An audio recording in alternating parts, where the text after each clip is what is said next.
So, it's time to get your first bike. I've been asked a few times, what do I think? And anyone that's got a different opinion to me, tell me what you think. Tell me what you think's right. Let's see if I have people agreeing or disagreeing, because usually people disagree with me on this, but hear me out, right?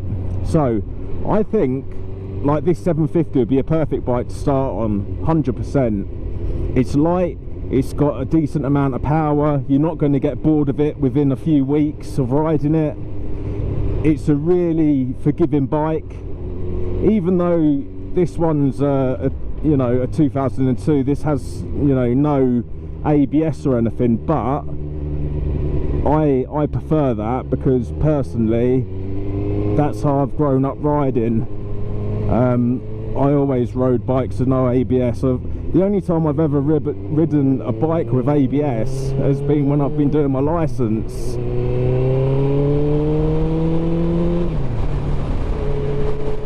But other than that, all my bikes have been non-ABS.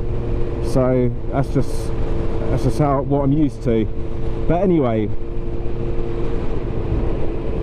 this is a bike that you can buy and still have 5-6 years later and still really enjoy riding it.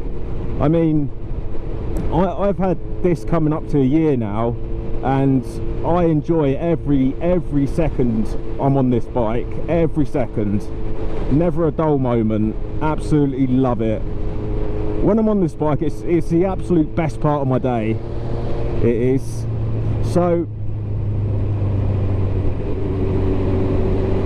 with bikes, depending on your age as well, and it depends on your maturity level, because if you can get on a bike and ride it sensibly and not be dangerous on it, then you can pretty much start on anything. I met a guy who started on a Hayabusa. He always wanted one, so his first bike was a Hayabusa, and he's had a Hayabusa ever since, and that's been like 15 years for him. I was like, fucking hell, mate, what a legend. All right.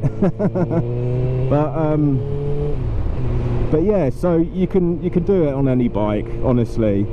But there's a camp of people that think that, you know, you should start low and then go up, but all that's going to happen is you're going to ride a bike with 50, 60, 70 brake horsepower, and you're just going to get really bored of it really quick, you know, because you're going to crack the throttle open, you're going to whiz around a few corners, and you're going to be fucking bored, because the first thing you're going to say is, I want more power.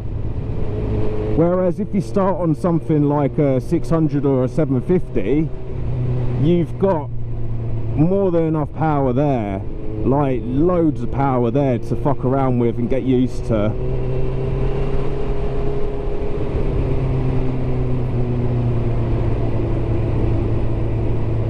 You know, and with this, the power delivery is quite smooth. It's not really overwhelming her out.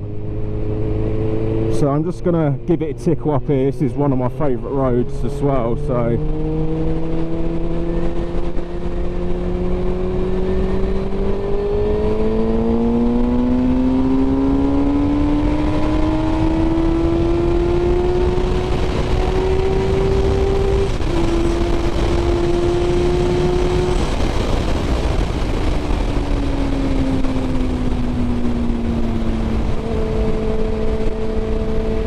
not liking the damp bits, but oh well. Love this road so much. That BMW that was up my arse, can't see him anymore now.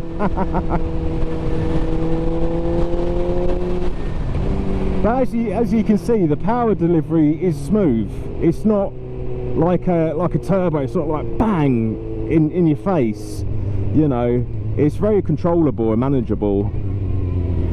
And especially if this is your first bike out on your own after you've done your full license, the only thing that I'd say personally that I found when I moved from sit-up bikes to a super sport was the seating position was a little intimidating to start with.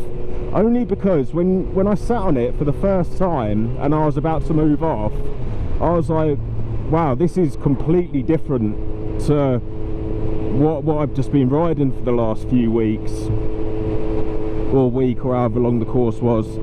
So that was the only thing. But in all honesty, I'd say after about half an hour, 40 minutes, even, let's be generous, after an hour of going around corners, stopping, starting, you know, get on and off it a few times, you know, like, I got comfortable with it quite quickly. I did. I take to things quickly anyway, that's just how I am, but I'd be comfortable that most people could do that as well.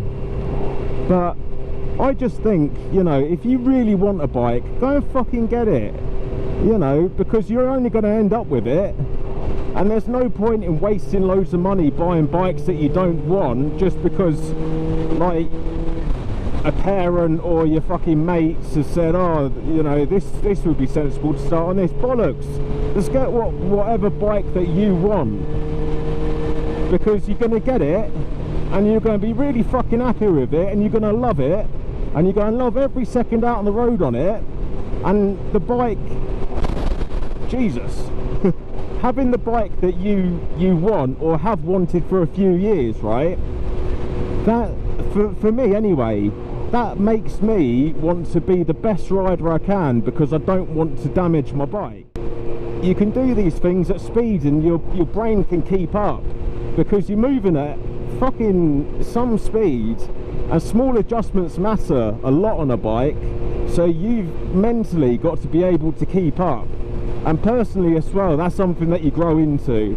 If you're not used to driving cars fast, or going fast at a standard, and then you're suddenly doing 120, 130 upwards, it's going to be a bit of a shock to you, because things are going to be whizzing by your fucking face so quickly. You know, sometimes it's even mesmerizing, like when you're doing like 160, 170, 180, things are going by so fucking fast. It's like the line just looks like a continuous fucking line, it doesn't look like it stops. So you know, but yeah, just get whatever fucking bike you want. You're going to end up with it anyway. Save yourself the money and invest it into some decent gear. And that's the other thing, always make a good allowance for your gear, because there's no good getting a super fucking quick bike and then skimping on the safety gear. Write down in the comments, what does everyone else think? Let me know if you agree with me or disagree with me, and let me know why. It's an interesting conversation, I think, because a lot of people are hypocrites. A lot of people that I've seen online go, oh yeah, you know, don't start off on a 600, start off on a slow bike and work your way up, and chat some shit, and then someone goes, oh, what bike did you have for your first bike? Oh, an R1. Right, so you don't practice what you preach, you're just a fucking hypocrite. So I'm not a hypocrite. You know, I've told you, my first bike was a CBR 600RR, and I went from the Honda to this 750. So, you know, but I agree with it fully. I think it was the best way for me to develop as a rider. I think it's given me the right motivation, because every time I go in my garage to get a glass of water from the fridge, I see my bike, I love it that much. I actually instantly think, oh, I really want to go out and ride him today. Oh, can I sneak out for a sneaky 40-minute ride or so? You know. And if you've got a bike that's slow and you don't like it and you're fed up with it, you're not going to feel that way. So, you know, you're just doing a disservice to yourself, really. But yeah, anyway, let me know in the comments what you people think. Let's see how many people are with me on this.